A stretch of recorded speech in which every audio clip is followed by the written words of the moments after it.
Hey guys, Jarek here, and welcome to my review of the Wingun 1895 Nagant Revolver.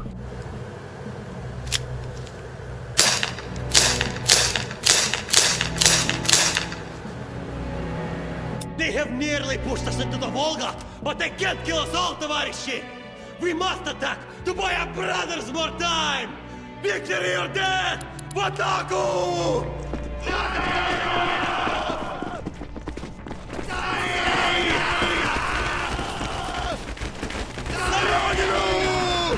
To say the least, the Nagant Revolver has a legacy. Unfortunately, I don't own any footage of a Nagant Revolver, so I can't show you this iconic firearm in my hands. But I can do the next best thing.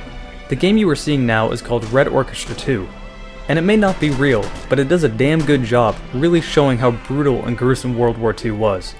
Your weapons kill in one shot, but so do your enemies, and there's a large amount of tension. Never at any point in this game do you feel safe or powerful or that you want to be in the situation that you're in. It really nails it into your head about how terrible this war was. Tripwire Interactive, the developers of this game, definitely went for realism. Everything right down to the guns are authentic. The Nagant Revolver in this game even gives you the option to put a suppressor on it, and that's pretty damn cool. The Nagant Revolver was designed by Leon Nagant and his brother Emil, who were already very well known in Russia for their design of the Model 1891 Mosin Nagant rifle. In 1895, the Nagant Revolver became the standard issue sidearm for the Imperial Russian Army, police officers, and later on for the Red Army. The design for the 1895 Nagant Revolver is both unique, odd, and ingenious. This is one of the few full gas seal revolvers. The way it worked is that when you pulled the trigger, it pushed the cylinder forward, creating a seal against the barrel. Even the ammo was designed for a full gas seal. This gun uses a 7.62 by 38mm cartridge. The projectile itself is pushed down into the casing to aid in the gas seal. This full gas seal increased bullet velocity by around 300 feet per second, giving this pistol increased range. The Nagant Revolver played an important role in Russia's history. Since the Nagant was adopted into the Imperial Russian Army in 1895, it has seen several major wars, such as the Boxer Rebellion, the Russian-Japanese War, the 1917 Russian Revolution, World War I, and World War II. But it didn't stop there. The Nagant Revolver has been seen in other wars, such as the Vietnam War, being picked up by the Viet Cong and used as a suppressed weapon to silently kill enemies. In 1933, Russia started to phase out the Nagant Revolver for the easier to manufacture and more advanced TT-33 Tokarev. Although the Tokarev was found in the hands of Russians during World War II, the primary pistol for the Red Army remained the Nagant Revolver. The Nagant Revolver was never truly replaced until the Makarov design in 1952. Even so, to this day, the Nagant Revolver is still in use by some law enforcement in Russia. The Nagant Revolver is known for its extreme ability to withstand abuse. Arguably, the most well-known quote about the Nagant is from a former Imperial Russian officer stating, "If anything went wrong with the Nagant, you could fix it with a hammer."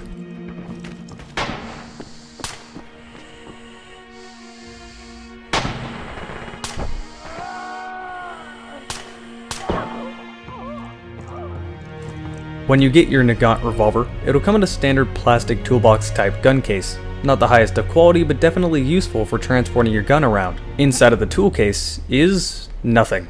Just the gun itself, 7 cartridges, and an orange tip glued onto the front of the barrel. The orange tip is incredibly easy to remove. Just slowly work it off on all sides. Be careful when doing this, because if you're not careful, you might break off the orange tip and the part that's glued may be stuck inside of the outer barrel. Make sure that you don't break the orange tip or lose it, because you'll need to be able to put it back on your gun.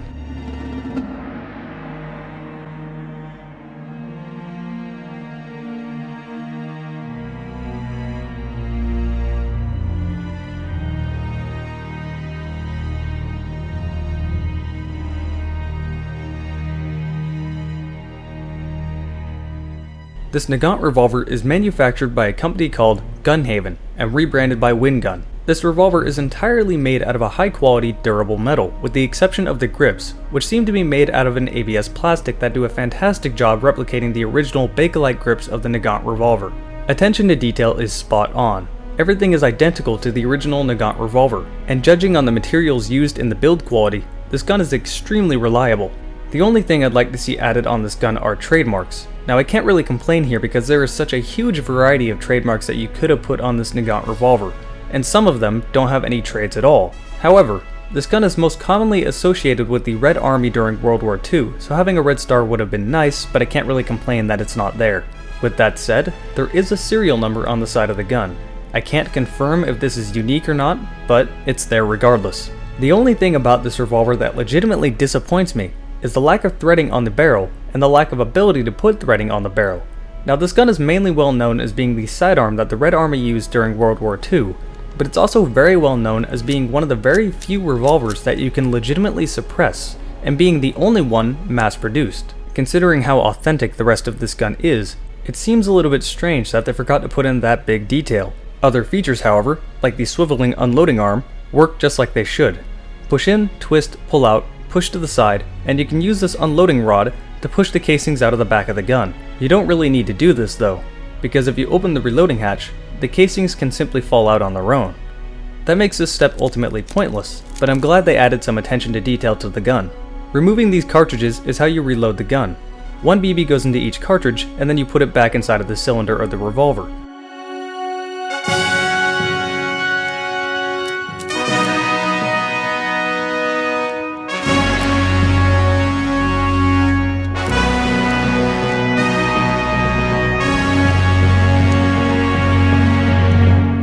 You ultimately don't need to do this though, because you can cheat and put the BBs in through the front of the cylinder. This heavily reduces the amount of time you spend reloading, although I found it near impossible to do with gloves.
CO2 capsule and 0.2 gram BBs, the first few shots shot over 500 feet per second, and the average seemed to be around 450 to 470 feet per second.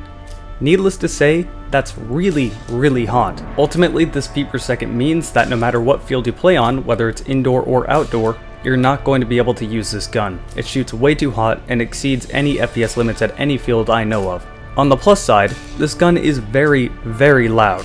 Even the camera makes this gun seem loud, and it doesn't do it justice. In person, this thing will leave your ears ringing if you're not the one shooting it.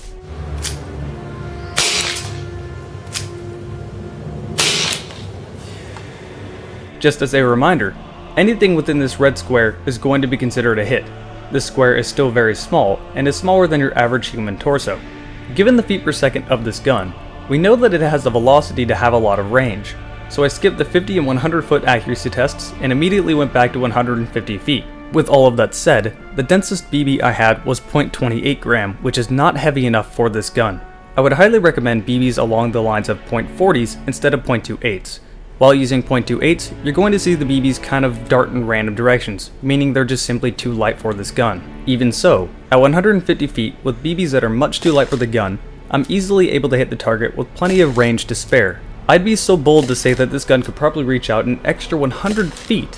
Whether this gun is going to be accurate at that range, I have no idea. And unfortunately, I can't do a proper accuracy test, but this should give you some sort of vague idea of how far this gun can shoot. Another strange and determining factor in the performance of this weapon is that it features no hop-up unit in any way whatsoever. It's not just not adjustable, it simply is not there. There is no hop-up nub, there's nothing that will put spin on the BB, making it so that the BBs can kind of go in random directions. Now this gun can still be quite accurate, but it's definitely not as consistent as other airsoft guns with good hop-up units in them, or any hop-up unit. Ultimately, it leaves you relying on the velocity of this gun to be accurate, making it not quite as consistent as other airsoft guns. So would I recommend this gun? Absolutely, depending on your use for it.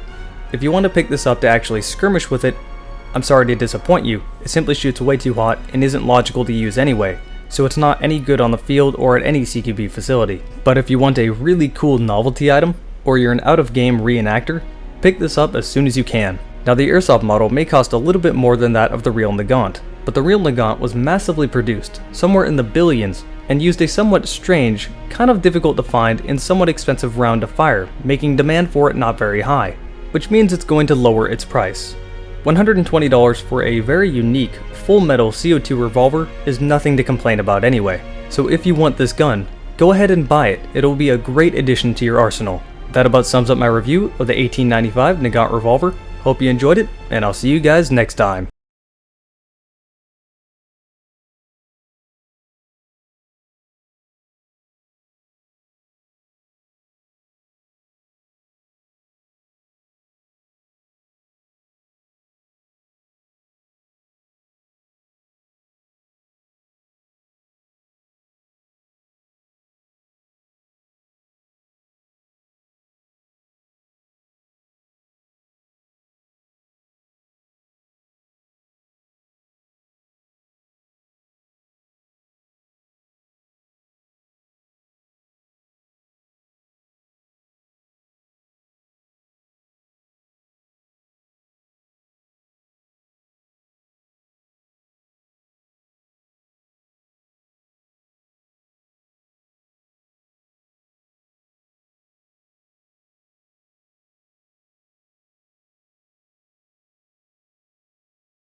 Jack, you kill should me not over be able to. You're what? I think I'm not doing so well. Almost down. Really need a fucking medic back. Dude.